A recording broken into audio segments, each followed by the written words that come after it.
So, with no further ado, I'm going to, and as if by magic, there we are. So if anyone hasn't met me yet, I'm Debra Montague, the chair. So, and this is who's behind the scenes and makes this charity work. So, and without all of these people, we wouldn't be able to continue. So we have a board of trustees, and we have an audit committee to make sure that we're staying on track and everything is in order.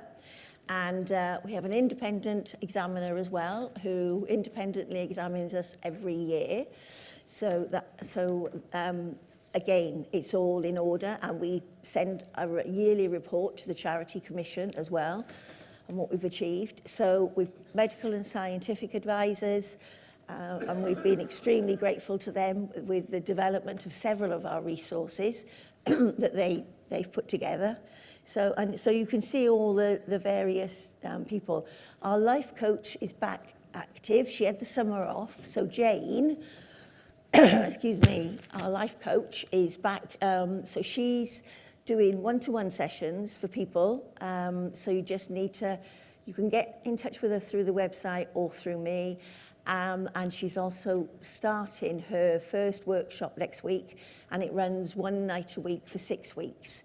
And I know there's a few people in the audience that have attended previous ones and have found them very useful. So you might want to have a look at that. Details are on the website. So it's Jane, and she's lovely, is all I'm going to say.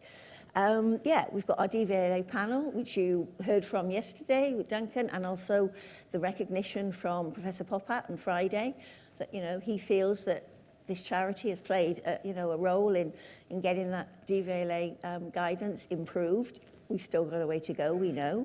And do you all know your regional ambassadors? Hopefully, because they're great people to know, all of them. And they'll be organising a regional meetup before Christmas. So please, get in touch with them, or they'll be getting in touch with you if you're new. And so we'll all be meeting up around the country for one last meetup before we head into 2025, which sounds really scary. So, and we've got our clinical advisors. So we have, this is the new people in the organisations. We've got Andy Mackay, don't know, is our acting treasurer. You could stand up if you like, Andy. Lovely, thank you. Yeah, so he is our acting treasurer at the moment. So making sure all my invoices are in and my receipts. We've taken on another new trustee, Kathy Redmond, and she's our performance and strategy lead. And Kathy actually works across pharma and healthcare organisations. And so she's actually come on board as a trustee, and all the work she does for us and behind the scenes is pro bono. So we're extremely lucky to get Kathy because I know what she charges pharma for her expertise. And so she's joined us this year or last year. So, and our Bex, our new charity manager, Rebecca Welsh. She's not in the room now, is she? Yes, she is at the back. Stand up, Rebecca, in case for those who haven't met you. This is Rebecca. So, Rebecca's been with us since 1st of May, and it already feels like she's always been with us. So she's doing a fantastic job, and you'll see more and hear more from Bex as time goes by.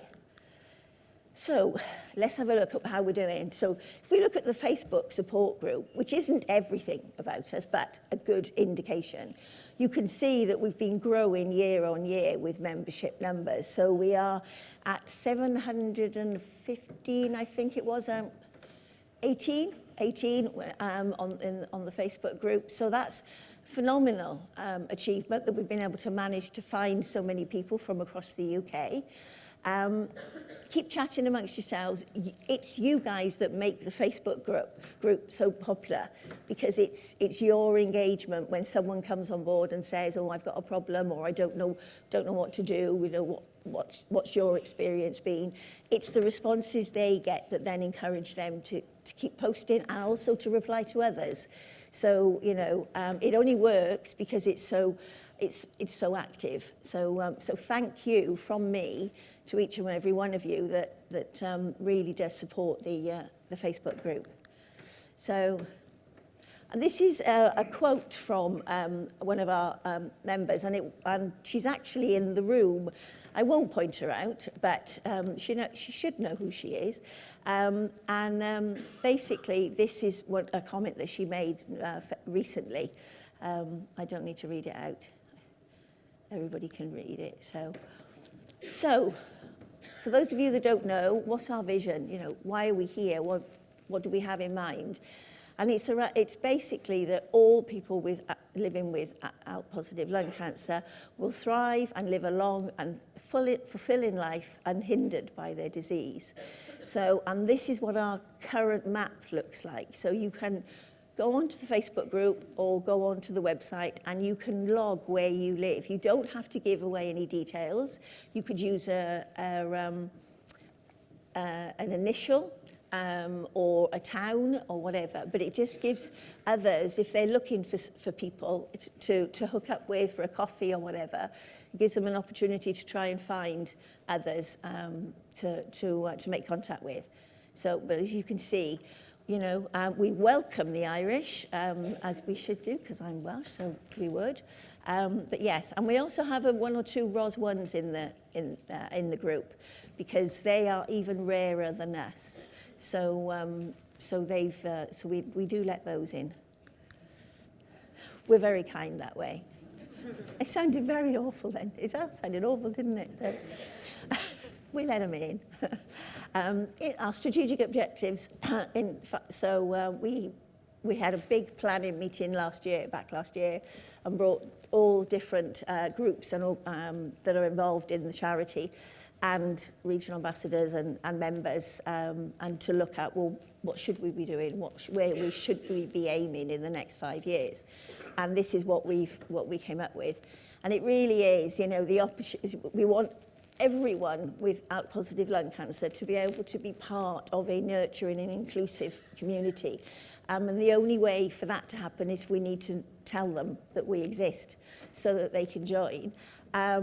We want to make sure that people have got access to the tools and resources so that you feel empowered to have those conversations with your healthcare professional, and make sure that you are, you know, receiving the best care possible, that in line with with the care that the centres of excellence provide. So, you know, it shouldn't matter where you live in the country. How you are treated and managed should be the same. So we've got quite a library now of resources on the website for you to go and have a look at. And if you want hard copies, you just need to email us and we'll send you a hard copy instead. Okay, and also we advocate in the background around access for timely diagnosis. So we run a campaign in Lung Cancer Awareness Month to healthcare professionals called See Through the Symptoms. And actually there's some people in the audience who took part in that campaign, and it's quite a striking campaign where as I say, we've used members of the organisation along with EGFR, and actually Ruth Strauss supported us as well. So it's 3 charities, and it's raising awareness amongst the general practice that this is, you need to look out for people. It doesn't matter that they don't smoke. What you need to look at is, you know, if someone has got persistent symptoms, that's the important bit. But we also run a social media campaign for the general public, which we call All You Need Is Lungs. So, and again, large numbers of you in the audience have taken part in that this year, so thank you very much indeed, because it makes it real, and that lands better if we can say, you know, this person is real and this is their story. So thank you very much for that. these are some of our publications. So as you can see there, and our recent publications are, we've done a piece on treatment breaks. So you heard a little bit about that from some of the speakers yesterday. So you might want to check that one out as well. And also we've done a piece for doctors as well now. So that's to give to doctors. So it's using a bit more of their language rather than maybe our language. And also, as I've already mentioned, in your bags you have our first ever impact report. And we would value any feedback you've got on that. So that's what we've done. So that's all very well, really, isn't it? It's like, yeah, okay, but what are you going to do now? So the next 12 months. So we are focusing on PIFTIC now. For those of you that don't know, PIFTIC is an accreditation that healthcare organisations can strive for, where it guarantees that the health information we give out to the public or members is accurate and easy to read. So all our documents now are going through a robust, I would say, process. If you want to know how robust, speak to Bex. Because it was one of the first tasks we gave her, the poor girl. I'm surprised she's still with us. But what it means is, at the end of the process, we can put this PIFTIC logo on our documents, and it ensures that healthcare professionals have confidence in recommending us to their patients, because we're only distributing and sharing information that has been tested and is clinically relevant. So there's nothing, we don't make any claims that don't have a clinical paper behind them. So, and I think that's important for our group. So to make sure that everyone's got confidence in what we say. So that's a lot of work that will go in for the charity. And there is a leaflet in your bag just explaining it a lot better than me. So these are the 3 documents that are currently in development. So we've got the brain tumours and driving piece, do not resuscitate, and we have, if you remember, almost all of you will have completed a very big survey online, and what we're currently doing is collating the information to put into a document called the patient experience. Now, interestingly, I've been sharing with healthcare professionals that we were doing this piece of work, and they're all desperate for it. In fact, Alistair, the first thing he said to me when he walked through the door yesterday, he said, "Is your survey ready?" And I'm like, "No, not quite. We're still working through the numbers." So medics and I know the nurse community are really keen to see this information, because it's real and it's about your experiences, our experiences of what level of care we get, how, our frequency of scanning, all sorts of information from that they will find useful and informative. So we're also redesigning the website. Many people say to us that you've got a fantastic website. I trawled through it when I was first diagnosed and I found everything I needed. And I say, congratulations, because it's not the easiest to navigate. So if you found everything, that's great. So what we're trying to do is to streamline it and to make it much easier to navigate, put a search bar in. Again, that will make things a heck of a lot easier. And so it'll be much more user-friendly, okay?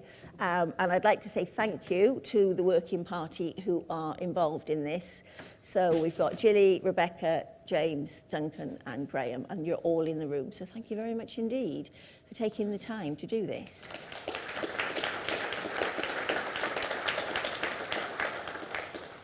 Okay, as I mentioned earlier, we've got Jane Woods, our life coach, that she's back working. It's a free service, so she charges outside of our organisation, but the charity funds this resource.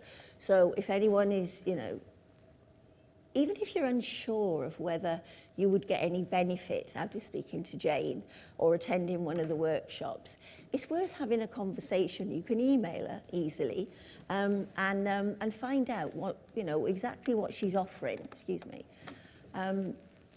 because she does She did a session for us at our first conference, and a lot of people said they found it incredibly useful and uplifting. So she just reminds us to wake up and smell the coffee, in effect. So, but she's on board now. She'll be running the first course, as I say, starts next week, I think, for 6 weeks for specifically for ALK patients. And then in January, the course starts for carers or supporters. So, because we are trying to look after you guys. I know there was a question in the audience yesterday from someone about people who support ALK patients. So we're trying to make sure that we consider you guys as well, because you're just as important. You are just as impacted by the diagnosis, so really important. So we have a board of trustees, that motley crew there. So, but we have vacancies. So if anyone fancies getting involved and helping shape us for the future and making sure that we're future-proof, we'd love to hear from you. Every trustee has a role within the board. So we are looking for a fundraising lead. So if anybody fancies a bit of fundraising, we'd love to hear from you. And also our finance lead, anyone who's good with numbers, because that's not me. So it would be great. So please bear that in mind. If we look at funding, massive thank you from our fundraisers. I mean, they're in the audience. We wouldn't have been able to put this conference on without you. So we do recognise that we get grants from pharmaceutical companies that part fund this, but they don't, between them, cover the full costs of this conference. So the charity then makes up the difference. So we need a sustainable income in order to keep going. And of course, we want to do bigger and better all the time, So we have a campaign called Many More, and I'm not going to shy away from raising it, but it's a simple campaign, and basically it's around by regularly donating to the charity. This will lead to us having many more years of doing what we want, and being here for much longer. So we're only suggesting the price of a cup of coffee once a month on a standing order. But if everyone in this room and one other member of their family did it, then we would have a significant increase into our regular incomes. We do need to have a secure financial base, because it will allow us to employ more people.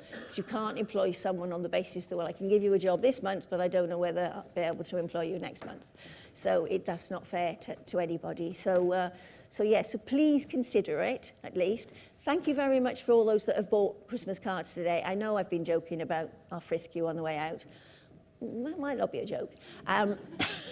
But we are incredibly grateful, and incredibly grateful to Jade's sister, who has managed to swing it that her company will match fund all the funds that are raised through selling the Christmas cards.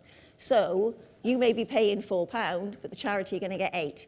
So there's an incentive to buy more Christmas cards before you leave, isn't there? So. And finally, I would like to make some personal thank yous, because you don't always get the time, do you, when you're busy in the year? But to our regional ambassadors, they do a great job of organising the regional meetups. Sometimes they're not easy. It is a bit like herding cats. But they do a phenomenal job, and they keep going, even in the face of adversity. So thank you very much indeed to each of those of you. And there are vacancies, or not vacancies, it is possible to create more regional ambassadors around the country. So if you're interested in doing something like that, then please get in touch. I'd like to say thank you to the Medical and Scientific Advisory Panel members, because they've done a phenomenal job last year with the documents that they've put together, and trawled through the data so that everything is referenced, and that's no mean feat.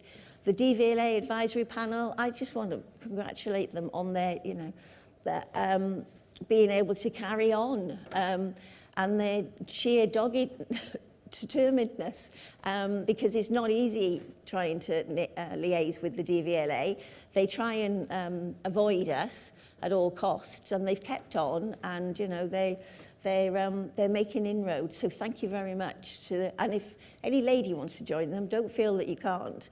But at the moment it is a bit of a boys group. But thank you very much to the DVLA panel. And also I've already thanked the website movers and the PicTic reviewers. Now, most people won't even know who they are, but we've had a number of volunteers who have agreed and have already reviewed several of our documents going through the PicTic process. And it's to check that the language is simple and easy to read, spelling mistakes, you know, that sort of thing. So it's not arduous, but it does require a little bit of a time commitment. But anyone that feels that they have a little bit of time on their hands, it isn't consistent work, it's whenever we are developing a resource. So it comes in fits and spurts, and it isn't arduous, as I say, but it would be incredibly helpful if we had more PicTic reviewers. And everybody, as I said earlier, that's contributed to the Facebook support group, you know, and I would like a special thanks, and she's going to have to stand up. I know she won't want to, but I'm going to make her. Lois, stand up, please.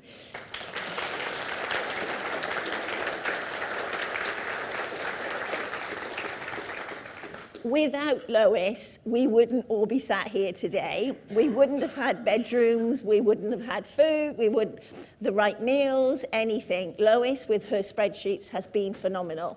So thank you very much indeed. She's going off for a well-earned rest now. So there we are, and thank you for your support. You know, we're only as good as you guys, so we need your continued support. We hope the charity is providing value for you, and if we're not, then you need to let us know what we should be doing. If we're not doing something that we should, then please let us know. So yeah, so thank you very much indeed. So